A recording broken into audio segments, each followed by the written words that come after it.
Kali ini saya ingin sharing tentang jangan mencampur adukkan perspektif investasi yang Anda yakini, karena itu bisa mengganggu proses operasional investasi Anda. Karena itu bisa mengganggu kinerja Anda. Nah, itu yang paling parah.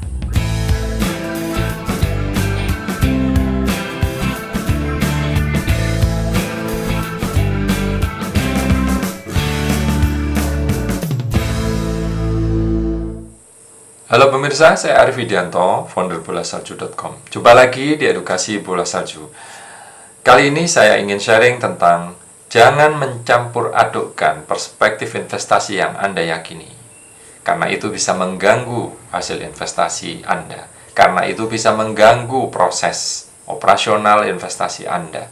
Karena itu bisa mengganggu kinerja Anda. Nah, itu yang paling parah. Begini penjelasannya.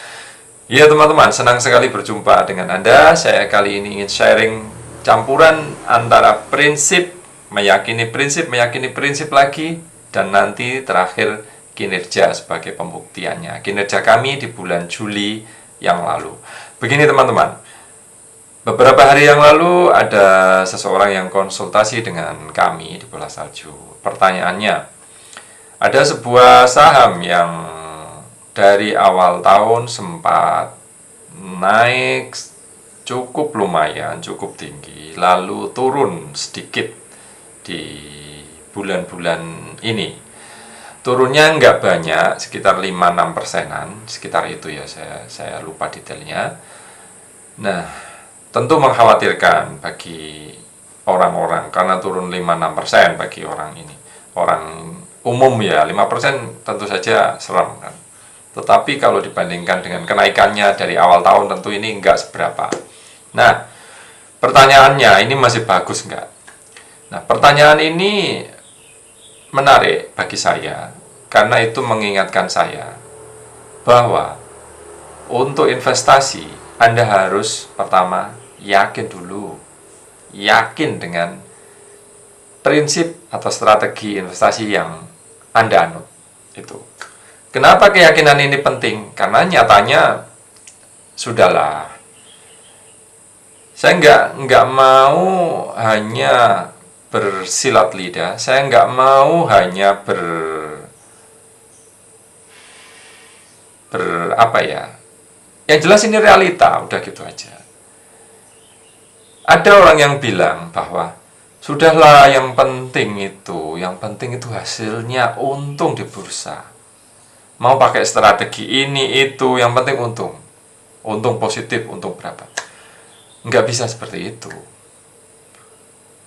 Itu pemikiran yang terlalu pragmatis tanpa mengikuti prinsip. Menurut saya seperti itu.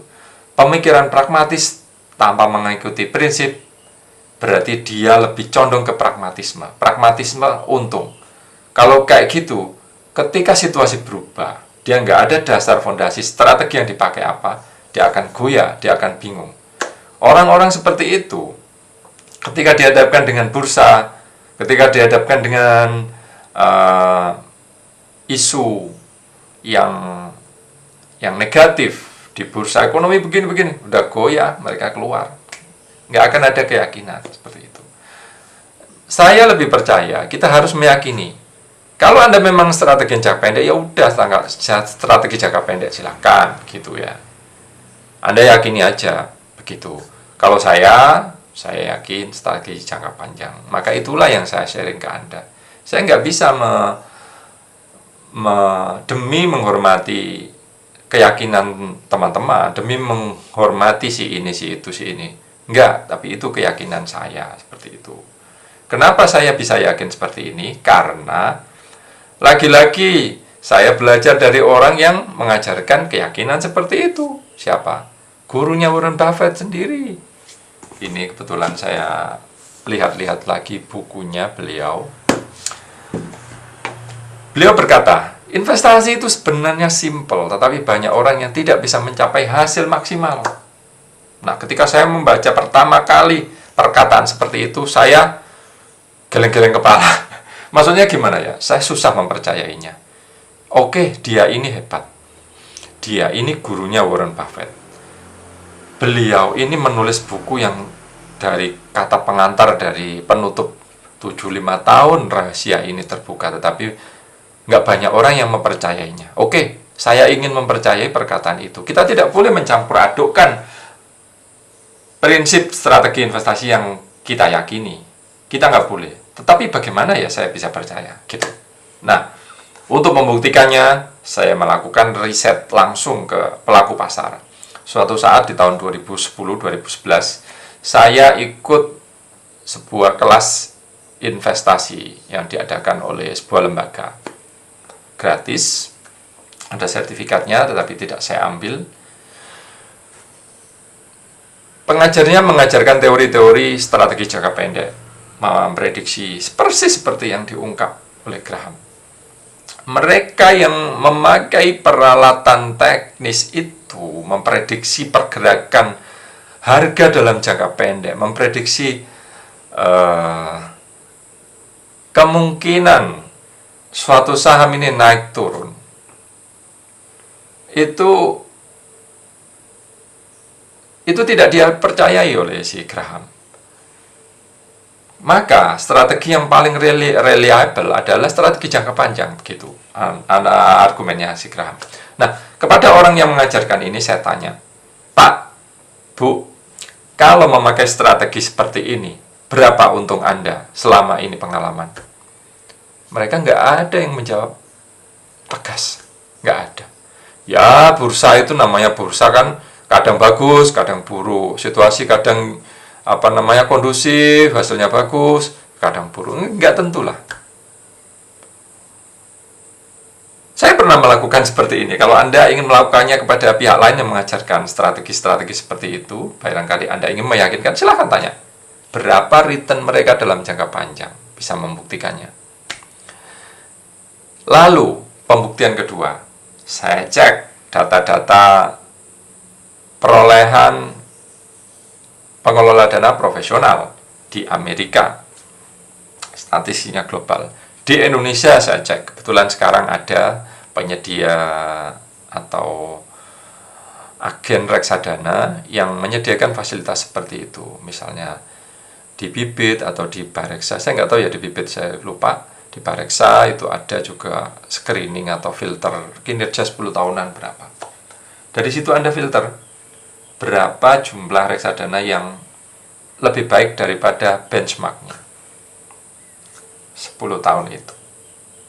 Kalau jangan jangka pendek ya, kalau jangka pendek artinya kan gini, misalnya saya mengelola portofolio tahun ini turun ya dari 1000 turun dari 800 kan gitu ya. Tahun berikutnya saya balik lagi dari 800 ke 1000, kan udah untung besar kayak gitu. Itu banyak pengelola dana secara jangka pendek itu naik turun seperti itu, tetapi hasilnya nggak kemana-mana. Reksadana kita biasanya dimulai dari angka 1000. Nah, kalau return mereka nggak jauh dari 1000 ya berarti nggak kemana-mana itu returnnya. Nah, hanya sedikit sekali pengelola dana yang bisa memperoleh return di atas benchmarknya. Nah, kalau sudah kayak gitu, sudah pembuktian, tanya orang ini, orang itu, orang ini, orang itu. Artinya, ya memang susah untuk memperoleh return ini. Satu-satunya cara untuk memperoleh return yang bagus adalah kita harus berada di sisi lain yang berlawanan dengan pasar. Kita harus kontra dengan mereka, tetapi itu sangat susah. Ada satu jalan lain yang mudah, yaitu memiliki himpunan bursa himpunan saham yang ada di bursa, himpunan perusahaan besar, himpunan perusahaan yang aman secara keuangan, himpunan perusahaan yang produknya masih bagus, yang masih profitable, yang masih prospektif dalam 20 tahunan, itu kita miliki. Bukan miliki semuanya, tentu saja harus dipilih yang paling baik. Kita harus diversify. Itu kita lakukan di portofolio Alpen. Hasilnya not bad. Kita punya selisih 18%. Nanti setelah ini saya akan sharing kinerjanya. Selisih 18% dalam 3 tahun berjalan. Dan saya optimis ini bisa oke lah. Udah on the right track gitu loh, Kak Alpen ini. Nanti kita transaksinya buy and hold, 3 bulanan bisa mencapai, ini persis seperti teori yang disajikan Graham dengan modifikasi dari saya. Itu bisa diakses oleh pelanggan riset bola salju ya. Begitu pula di Karsten. Bukan. Sebelum saya ke Karsten, intinya ke tadi. Kita harus yakin untuk menganut strategi jangka panjang ini. Keyakinan ini kita praktekkan dengan pemilihan sahamnya. Kita harus yakin bahwa saya masuk saham ini adalah untuk memperoleh return sekian, 100% dalam entah berapa tahun. Saya masuk saham ini, saham turnaround ini, saya berharap return 200 hingga 500%. Begitu. Kalau nggak yakin akan sahamnya, ya nggak usah masuk. Gitu aja kalau kita punya prinsip dalam jangka panjang. Dan itu kami lakukan. Ya. Meskipun misalnya saham turnaround ada dalam satu portofolio, dan kemarin di transaksi di bulan Juli kami baru menambah, itu beberapa tahun terakhir labanya negatif, rugi. Tetapi kami analisis bahwa secara cash flow dia masih bagus, manajemen masih mengelolanya dengan cukup handal, ya, nggak ada aksi korporasi yang aneh-aneh kayak gitu. Oke, kita masih tetap hingga posisi terakhir kami masih punya sekitar berapa persen ya di saham turnaround. Karena sifatnya turnaround yang tidak terlalu bisa beresiko juga. Kami batasi kalau turnaround misalnya 10% aja. Nah, begitu ceritanya. Jadi kita harus yakin. Kalau nggak yakin, kita terombang-ambing di tengah jalan. Nggak mungkin lah Anda nggak yakin nggak mungkin Anda bisa kuat menahan posisi kalau Anda nggak yakin dengan strategi Anda. Nggak mungkin Anda bisa kuat terombang-ambing oleh pasar kalau Anda nggak paham dengan saham yang Anda beli itu. Udah gitu aja, nggak ada bolak-balik. Pak, nanti kita kombinasikan, nanti kalau sudah pakai support tertentu kita pakai break, kita jual, nanti kita masuk lagi. Nggak bisa kayak gitu, udah ketinggalan. Nanti ketika Anda secara jangka pendek percaya ini perusahaan bagus, misalnya gitu. Tetapi ketika udah support dijual dulu loh Pak, udah turun ini parah, jual mengurangi resiko. Ya nggak bisa gitu, kapan untungnya? Ketika belum ada sinyal yang bagus dari grafiknya, lalu Anda memutuskan nggak masuk, padahal itu perusahaan bagus banget, nggak ada ruginya, hanya perkara grafik aja. Dua prinsip ini akan bertentangan dan Anda bingung sendiri. Begitu menurut saya. Nah, begitu pula orang yang kalau Anda tidak bisa mempercayai dengan dengan analisis, dengan apapun yang Anda anut, Anda jalankan, ya Anda kesulitan. Menurut saya begitu. Nah, untuk pembuktiannya, seandainya saya ditanya oleh orang, berapa strategi Anda melakukan jangka panjang ini? Ya, untuk portofolio Karsten selama 5 tahun memang sekarang masih 5%, tapi kami sudah jauh lebih baik daripada LQ45 benchmark. Kami sudah punya selisih berapa itu? Nanti kita lihat ya. Sudah selisih lebih dari 18% selama 5 tahun terakhir. Not bad. Saya percaya kita bisa mengejar lebih dari ISG. Itu kalau Karsten ya. Di sekarang memang belum baik. Tapi dari 2010 hingga 2020 di portofolio pribadi saya pernah mencapai 735% di sebuah percobaan di bursa Amerika. Saya juga pernah selama hampir 2 tahun, 20 bulanan ya. Hasilnya 75%, not bad juga. Itu juga portofolio dikelola bukan short term ya, bukan trading jangka pendek gitu, enggak. Tetap jualnya baru di akhir ini atau kalau target sudah tercapai. Begitu yang kami lakukan. Nah, ini kami sharing kinerja yang terakhir di bulan Juli. Sebentar ya, ini kinerja kami total ya. Karsten akumulasi 5,21%. Di bulan di tahun ini aja kami sudah return 29%. Di pertengahan Juli kemarin sebenarnya sempat return 30 berapa persen lebih ya, 30-an persen lebih. Tapi ya nggak apa-apa, memang nature-nya begitu, saham naik turun, kita nikmati saja sambil menunggu tujuan kita tercapai. 5% IHSG 25%, kami kalah dengan IHSG, tetapi IHSG memang sempat mengalami perubahan metode penghitungan dan macam-macam, sehingga ya nggak apa-apa gitu aja. Nah, LQ45 adalah benchmark yang kami pakai karena mayoritas saham blue chip hasilnya min 14%, min 14,27%. Jadi kami punya selisih 19,4 sekian persen ya. Begitu hasil kami. Di Alpen, nah kalau Karsten portofolionya hanya 7, hanya sedikit, ada yang terkonsentrasi, sekarang yang paling besar 60%, ini tidak kami sarankan kepada orang lain karena terlalu risky. Kalau Anda nggak paham nggak paham sahamnya, Anda akan khawatir kalau punya posisi sebesar itu ya. Terlalu risky, lalu ada yang 17%, ada yang 11%, yang lainnya di bawah 10%, sekitar 8%-an, segitu. Nah, ke depan kami mungkin akan memelihara sekitar maksimal 20%, karena itu adalah edukasi yang benar seperti itu. Semoga kami bisa melakukannya. Di Alpen, ini buy and hold, pasif, belinya 3 bulanan, ya. Kami jarang sekali transaksi, teman-teman.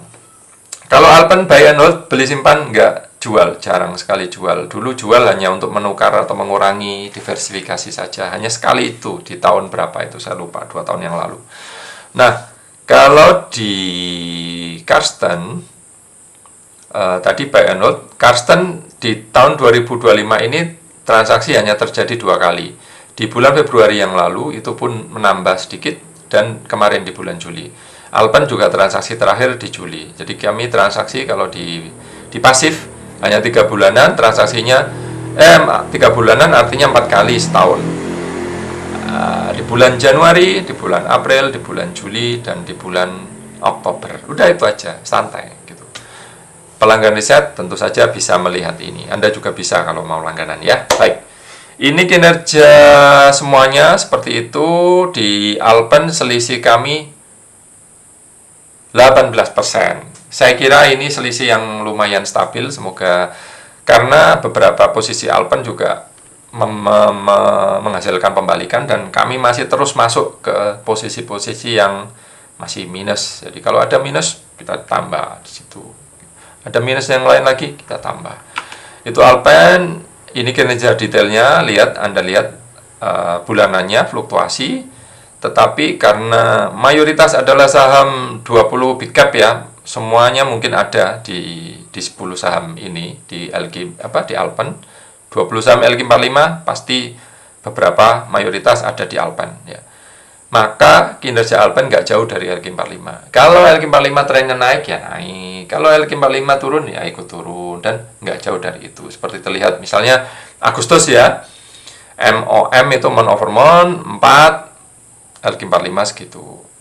LQ45 min 7, Alpen min 6. Ya, begitulah not bad. Tetapi karena kami punya keunggulan, kami masuk di harga yang murah, dan itu adalah pembeda kami daripada strategi umum yang dikatakan oleh Ben Graham itu tadi. Ya, kita berharap hasilnya, dan sudah terbukti lebih baik, lebih bagus. Penasaran ingin mempelajarinya, hanya di riset bola salju. Nah, grafiknya seperti ini, positifnya seperti itu, Anda bisa perhatikan di grafik ungu itu LQ45 ya teman-teman. Saya optimis dalam beberapa tahun Alpen bisa di atas IHSG. Semoga. Kan batik, semangat Alpen ya. Nah, ini Karsten karena posisinya fluktuatif, jadi konsentrasi, jadi ya akan terekspos oleh saham yang kita konsentrasikan, ya nggak apa-apa, kita siap dengan strateginya. Begitu kinerjanya. Misalnya di tahun 2022 Karsten ini pernah menang jauh ya teman-teman, 21% versus IHSG sekitar 14% seperti itu, dan ELIX 45 0. Saya nggak tahu apakah tahun ini bisa tercapai, semoga. Kalau melihat ekonomi, kalau melihat kinerja perusahaannya, saya optimis bisa tercapai. Kemarin kita juga baru masuk ke saham yang turnaround, potensi upside sekitar 2 atau 3, kita sudah taruh sekitar 8%-an. Karena turnaround sifatnya belum pasti, resikonya tinggi, ya kita nggak masukin terlalu besar, tapi saya nggak tahu ke depannya gimana. Grafiknya Karsten seperti ini, Anda bisa lihat naik dari minus mendekati min 25%. Ini total ya teman-teman, bukan satu saham aja, semua portofolio ini bisa 5%, begitu. Sangat sangat fluktuatif. Nah, demikian sharing kali ini, sekaligus untuk menjelaskan konsep bahwa kalau nggak yakin, kita tentu akan terombang-ambing. Kalau nggak yakin, Anda nggak akan bisa mencapai return 100%, 200%, 500%. Saya pernah mengalaminya, memperoleh return 500%. Itu tentu harus ada keyakinan. Return 200%, tentu harus ada keyakinan juga. Kalau nggak yakin, ya paling tengah jalan kita sudah jual, tengah jalan kita sudah keburu panik, tengah jalan kita sudah keburu terpengaruh oleh bisikan-bisikan yang ada di medsos, di berita, bahwa macam-macam tentang saham ini. Karena memang nyatanya posisi kita akan selalu berbeda dengan pandangan orang. Banyak orang mengatakan seperti itu, kita berdasarkan data ya, ini nggak ngawur, nggak hanya pendapat saya aja. Saya nggak pernah jatuh cinta ke salah satu saham, jatuh cinta ke istri saja gitu ya. Nah, begitu. Saya berusaha menghindari menyukai salah satu saham, karena kalau sudah seperti itu kita akan bias. Saya setelah menganalisa, saya lupakan angka-angka di saham itu. Tentu saja beberapa poin penting kita harus ingat, bahwa itu alasan kita masuk di saham itu. Nah, mendekati transaksi, kita cek lagi alasan kita apa sih di catatan kita, baru kita yakini. Oke, eksekusi lagi. Oke, nambah lagi, dan seterusnya. Ya, sudah panjang. Demikian edukasi kali ini, semoga bermanfaat. Langsung kita muat setelah ini. Terima kasih. Sampai ketemu di edukasi kami berikutnya.